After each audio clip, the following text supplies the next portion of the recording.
¿Los huilenses creen en el proceso de paz? Sí, yo creo en ese proceso de paz, porque se está llevando a feliz término en el sentido de que hay organización, ya está apareciendo la confianza entre las dos partes y Colombia necesita la paz. Quien no crea que necesita la paz para que haya desarrollo en un país es un tipo iluso. Porque pues el presidente a lo menos eso dice, ¿no? Que va a existir la paz, ¿no? Esperamos a ver si se cumple o no se cumple. Porque llevamos 50 años viviendo esta guerra de parte y parte, donde estamos involucrados los más indefensos, y si en este momento no apoyamos este proceso de paz, pues nunca vamos a tener nada. Algunos son positivos, otros creen que no se va a ninguna parte con los diálogos. Vemos a diario qué es lo que hace las FARC. Cada rato atentados, igual están habiendo desplazamiento forzado, igual está el país en la misma situación, entonces si no se ve resultados, pues ¿cómo va a creer en un proceso que no existe? ¿Cómo se le ocurre llevar al ejército a combatir, o sea, a compartir con los guerrilleros supuestamente en La Habana cuando están gozando y comiendo de la plata del pueblo y no hacen nada? Entre más días más guerra se ve. Yo fui secuestrado por la guerrilla. En el 2000 fui candidato al consejo y no me han dado un peso del secuestro. Ya le pagaron a todos los secuestrados de acá. A Hetchen, a Jalara, a Gloria, Polanco, a Beltrán, todo eso. Pero como yo no tengo corbata, a mí no me han pagado.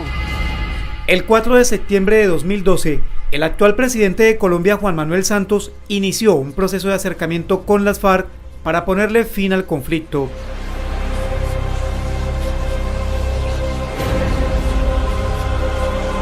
Bueno, entonces, ¿cuál es la causa de este conflicto armado? Yo diría que este conflicto armado obedece a una decisión política. En la década de los 60, en muy buena medida intentando repetir la experiencia de la Revolución Cubana, hubo quienes tomaron la decisión de tomarse el poder a tiros. Y en eso están desde esos días. Y bueno, y ahí pueden contar también la pobreza, no voy a decir que no, repito, la Guerra Fría y otros factores, pero insisto en que es una decisión política. El 18 de octubre del mismo año se dio comienzo a los diálogos en La Habana, capital de Cuba. El propósito, buscar la paz con la guerrilla de las FARC. Bueno, es una iniciativa que pienso todos los colombianos debemos apoyar, sobre todo porque tenemos claro que el país en unas condiciones de paz progresaría mucho más. En segundo lugar, porque nosotros, esta generación y tal vez las 3 generaciones anteriores, hemos tenido que vivir y soportar todos estos hechos de barbarie, de indolencia, de sangre, de muertes, que definitivamente no queremos seguir viviendo. Bueno, yo creo profundamente en el proceso de paz. Yo creo que es la única oportunidad histórica que se ha visto en Colombia de que existe la voluntad de dejación de las armas. No solamente están todos los históricos, sino que están todos los sectores representados de las FARC. Y además enfermos, cansados, agotados. Las FARC es el grupo subversivo más antiguo del mundo y el que lleva sosteniendo continuamente un conflicto armado durante más de medio siglo. Manuel Marulanda Vélez, alias Tiro Fijo, creó el grupo guerrillero en 1964.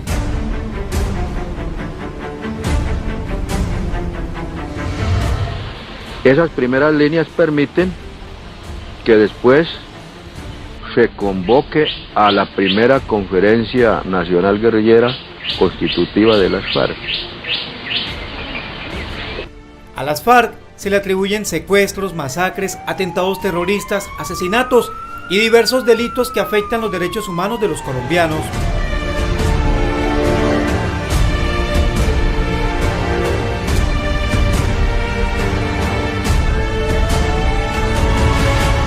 Bueno, pues lamentablemente la FARC desde sus principios hasta hoy, su acción ha sido unas veces más que otras, pero devastadora. Entre otras cosas, porque se presenta como un instrumento reivindicativo, pero de los intereses populares, pero resulta que en todo su accionar el más sacrificado ha sido precisamente el pueblo. La masacre de Bojayá, Chocó, donde murieron 119 civiles.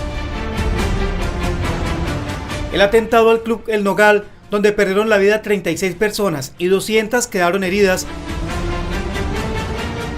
La masacre de los diputados del Valle. Las minas antipersona. las tomas guerrilleras, el reclutamiento de menores y el desplazamiento forzado forman parte de las atrocidades cometidas por las FARC.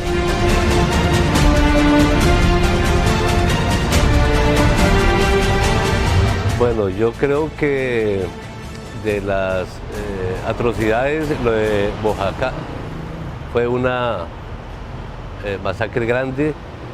La masacre de los niños de Algeciras me parece que también en su momento marcó en el Huila un hecho sin precedentes, y la casabomba en el barrio Villa Magdalena de Neiva. Yo creo que cayeron civiles y fue atentado directamente contra la población civil. Son cerca de 700 las personas civiles que al parecer fueron secuestradas por las FARC. Consuelo Cordón Herrera es víctima de las FARC. Sus dos hermanos, Reinaldo y Guillermo Cordón Herrera, y su cuñado, José Arbeláy Lozada, fueron secuestrados hace 11 años y 6 meses. Con ellos también se llevaron a los 3 conductores que los acompañaban en una carretera cuando iban en varias tractomulas hacia La Macarena en el departamento del Meta.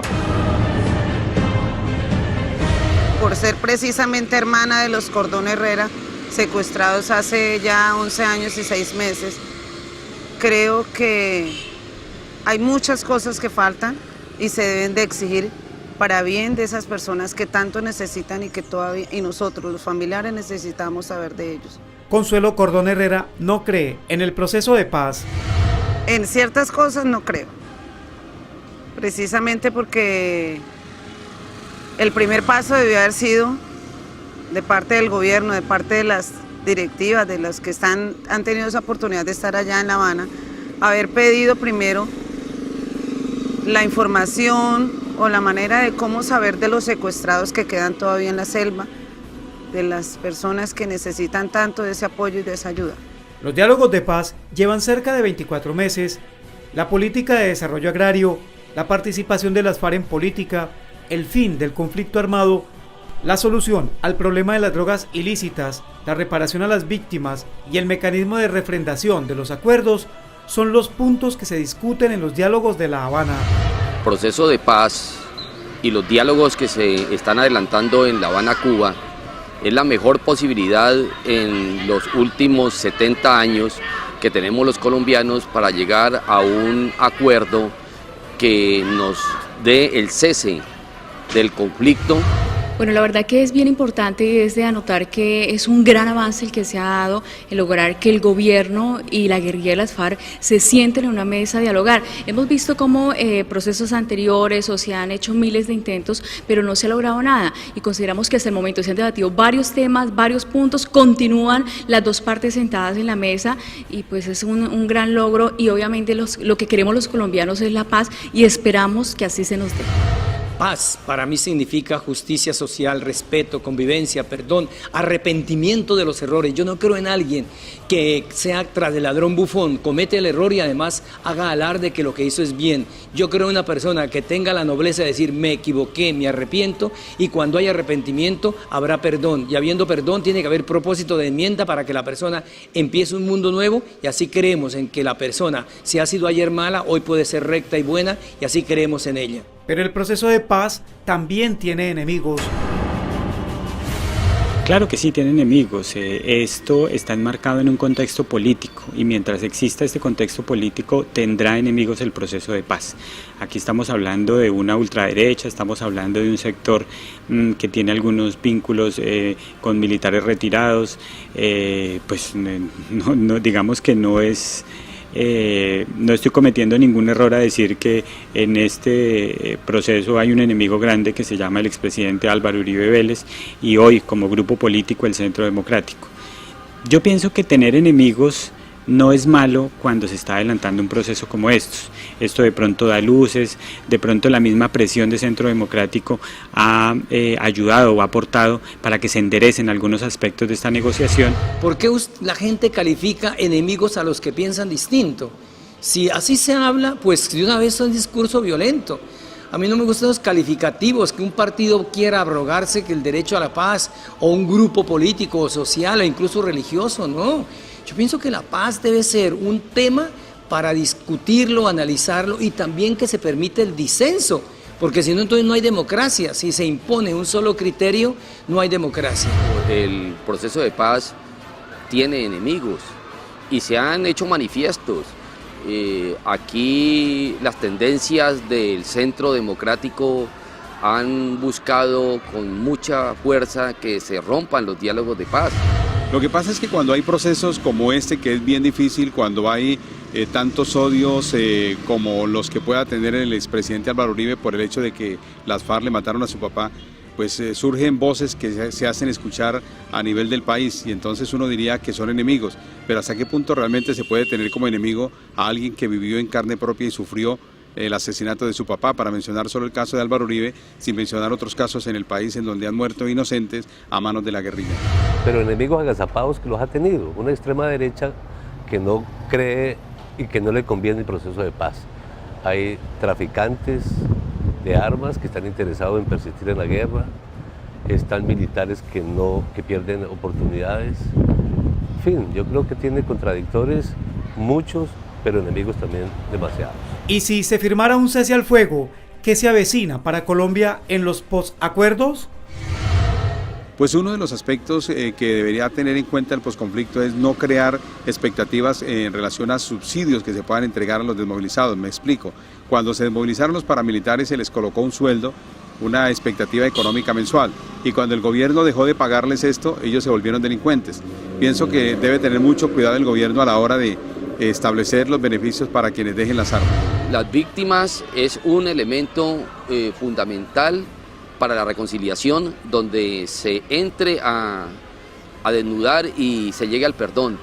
Lo segundo, a los guerrilleros hay que darle la posibilidad para que participen en lo político y también que se les dé las posibilidades que se reintegren a la vida económica. Claro, tiene que haber posconflicto. O sea, si el gobierno no plantea unas políticas agresivas de posconflicto, ¿sí?, de mejora, de llegarle a la gente, seguramente se creará otro grupo guerrillero, ¿sí? El posconflicto no va a ser sencillo, pero sobre todo requiere de una inversión social, requiere de una mano amiga del Estado para las regiones donde más se ha vivido el tema del conflicto durante estos últimos 60 años. Realmente el conflicto no se acaba, sí, hay que hacer una firma y esperamos que se logre, mientras haya injusticia social, mientras haya corrupción en el estamento, sector público o privado, mientras los colombianos no seamos honrados. Fueron personas que aprendieron a hacer la guerra, pero nunca aprendieron a hacer otra cosa distinta. Lo que más importante aquí es que se les den alternativas de poder reincorporarse a la vida productiva y antes que sean agentes de guerra, que sean agentes de producción de paz y de construcción de país. Hasta hoy lo único cierto es que la mayoría de los colombianos tienen fe en los diálogos de paz. Tal vez el tema más recurrente de mi generación, la palabra que mi generación más ha escuchado es la palabra paz, repito, y es la que menos hemos tenido.